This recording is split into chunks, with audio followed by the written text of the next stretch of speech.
Alright, Travis Wingoodsell. I've got a whole bunch of video ideas today for you Mormons. And yes, it will include the color of shirt that I'm wearing.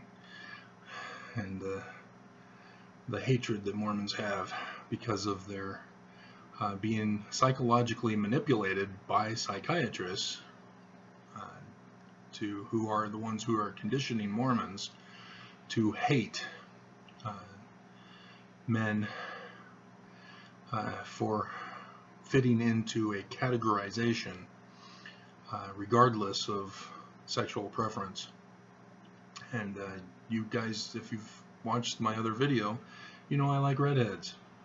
So ain't no homosexuality in me, and I want to talk about that video as well as to my origins for liking the color pink and why I wear it also as a middle finger to psychiatry for causing the hatred in Mormons and causing Mormon men to feel insecure about their own masculinity by attacking others for either being secure in their masculinity or for being homosexual. So there's also others that I want to get to, talking about the extortion threats that Mormonism makes. Trump gave a perfect example of it, as well as The Sopranos in the previous episode I had watched. Trump's example was he took credit for the greatest number of female senators or female congresswomen on record in the United States history. He took credit for it. Under my administration, there's now the most female congresswomen ever in the history of America. And all the congresswomen didn't catch it. You know, they're talking. You can see that I'm watching the news now after clearing off my satellite dish from the snow bomb that we got overnight.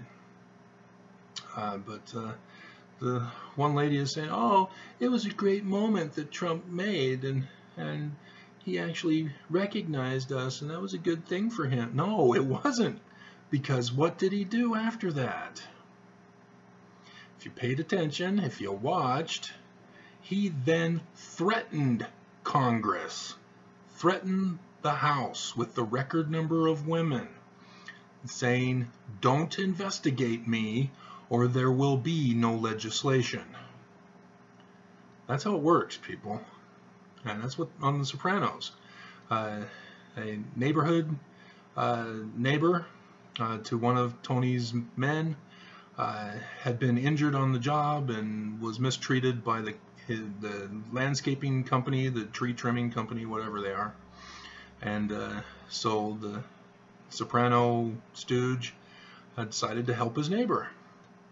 Oh, that's great. He wants to help his neighbor, and you know, because the guy is now in a cast and couldn't work, and so they let him go because of that. And so Tony Stooge got him his job back, and also gave him some money. However, he took a cut for himself. And so the guy didn't get the full amount, so it's not going to fully cover his medical bills, and it's not going to fully help him with his regular food, clothing, shelter bills. And the guy was saying, "Oh, this isn't going to help me." And then Soprano Stooge then said, "Hey, I'm doing this for you. You could have had nothing." You could have had nothing. I am the one who's helping you, even though I'm taking a cut for myself. And so then the guy, you know, "Okay, thank you." And then the stooge then throws in at the end, "Oh, and by the way, you're going to help a couple of my guys with their lawns." Oh?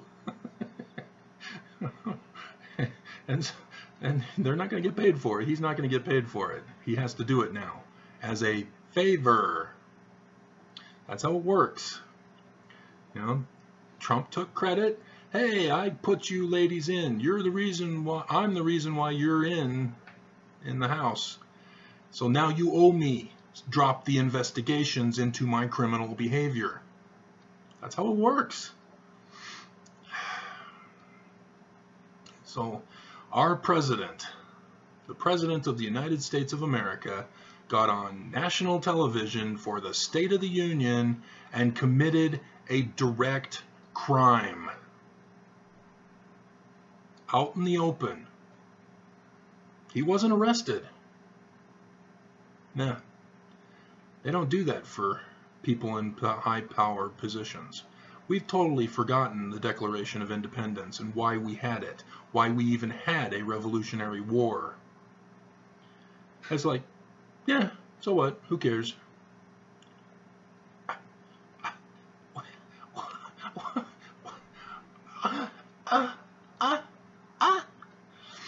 So, yeah, we'll make this video about the extortion threats of the church, rather than talking about pink. I'll save that one for a different video, because nobody watches my life story. I had the tale of two brothers, and then I did yesterday the tale of eating coal. People aren't interested in my life. So, I don't know, maybe I'll title that video, The Tale of Wearing Pink. I don't know.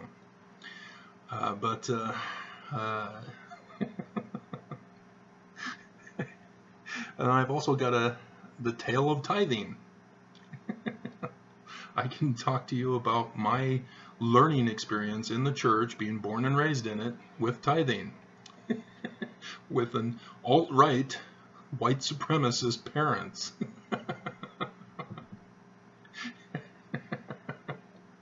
Oh man. So yeah, Mormons are going to want to watch that one too. But yeah, and then I've got more for translation. I'm going to hit you hard on Mormon translation, because that's your weakness. That's the ones that are, you know, people are laying it down. They're over 40 last I saw yesterday with my temple, with the temple text. It's still wrong. And so, thumbs down, thumbs down, thumbs down, thumbs down, thumbs down, thumbs down. Mormons don't like that. They don't want to have it revealed that the church is false because of the no key of the priesthood for translation.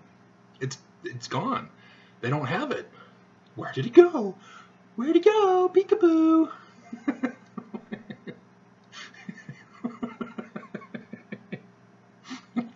If you've never had kids, you don't understand that. So, yeah, you know, they're trying to use, the church is trying to use the tactic of out of sight, out of mind. Then guys like me come around and make it the center focus. You're ruining everything, Travis. You're gonna destroy us. And so, how then is the church guilty of this extortion threat tactic? Obviously, everyone knows, because it's done in all religions. If you don't obey us, you go to hell.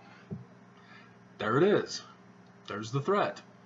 And, you know, they require you to pay them. And so there's money involved in this threat. And you have to be loyal, you know, and you have to keep giving. You can't just say, hey, I've given all this money, the church now owes me, because you're trying to do it back on them.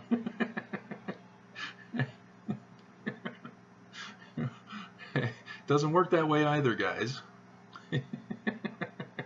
And so, yeah, I did the math and estimated that if the church does collapse and goes away, that they would have to give to the 16 million members of record $10,000 each. So there's some people south of the border who are going to be excitingly happy, especially in Venezuela. Because the Venezuelan dollar is worthless. So to get an American dollar, woo, they can buy the government and fix it up. And so, oh man.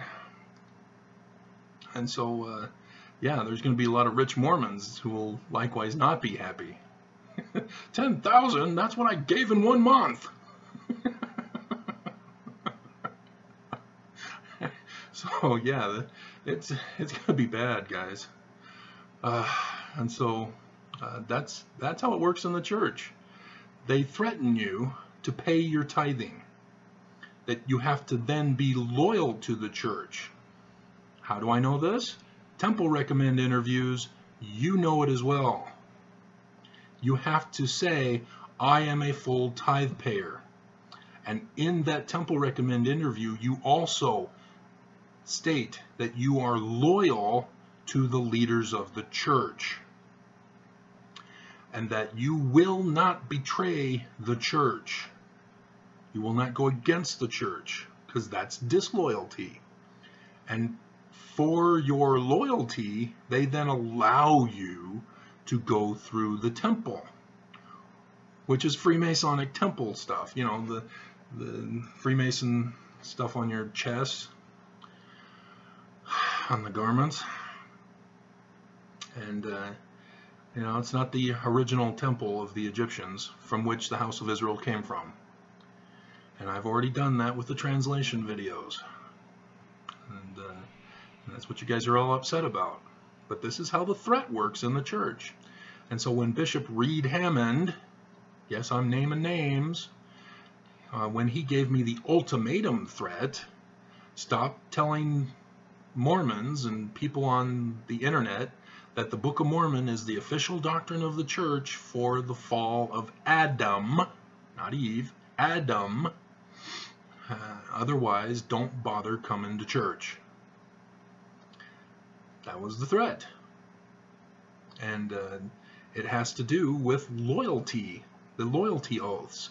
I cannot go against leaders of the church, because if I go against leaders of the church, I'm being disloyal. Even though I'm saying, hey, Book of Mormon is the official doctrine, no, that's being disloyal to the leaders of the church. And so, therefore, don't bother coming to church. That's the threat. And by not going to church, then, you know, I don't get the blessings of the temple. But, yeah, women, they've done it to you. With this temple change, the leaders of the church are demanding loyalty from you.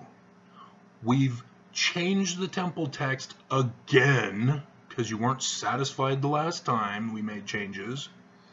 So we're doing it again for you. Now be loyal and obedient servants.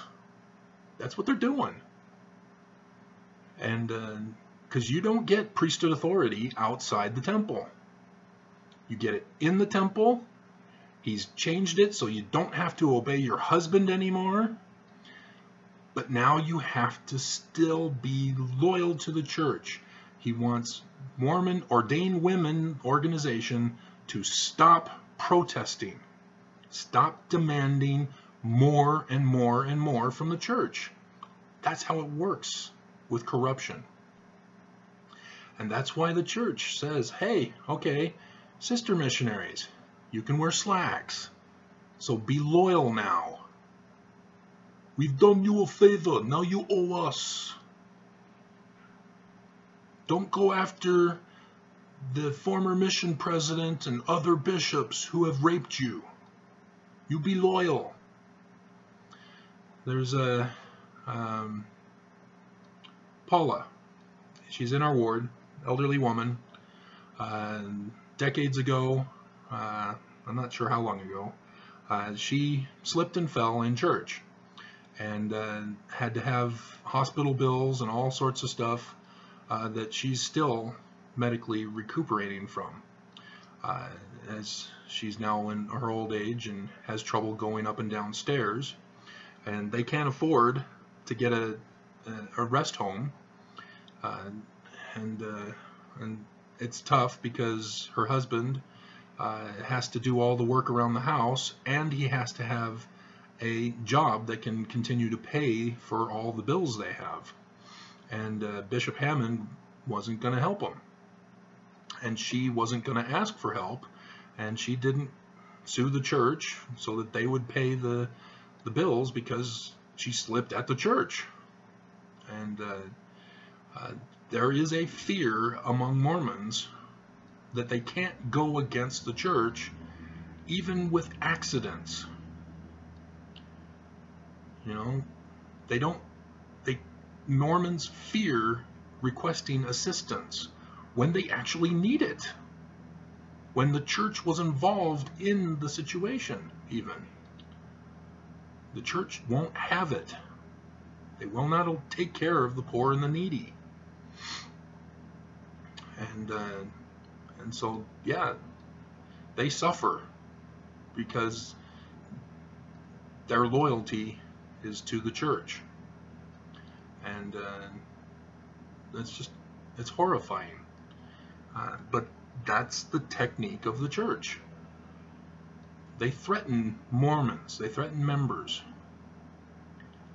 And now that they're multi-billionaires, they're able to take that influence outside of Mormonism and into other states. You know, California with Prop 8 and the Colorado Baker case. And I've also done the video of them getting caught at this national prayer breakfast where Russians specifically came to influence our government, and thus also the church, the various churches. And since Mormon Church is going to it, Mormon Church is also getting influenced by Russian mafia. And that's why you can't do business in Russia. I can't emphasize that enough. And so the church is compromised. They have been victimized as well with the Russian mafia to do them a favor if they want to get a temple in Russia. And I've already done the stats video. It's getting up there. It's not going as fast as the temple changes videos that I did. Those two are competing with each other for supremacy. The text change is beating out the family unit destroyed version. And so this, I guess, is the version of the temple changes are used to threaten Mormons to give loyalty to the church.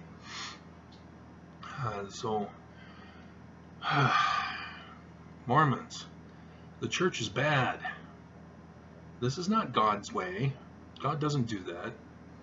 And so I hope you see the tactics that they are using on you. You know, first of all, tithing is supposed to go for the poor, but they want it for themselves and their paychecks. You know, the whole priestcraft thing. So, yeah, it's the Church of the Devil, and that's another video I want to get going on today as well. So we got a lot of stuff to do, and the longer these videos go, the longer it takes to get them uploaded. So we'll stop here with this one, with the Mormon threat tactics. Alrighty. Snowed in today, man.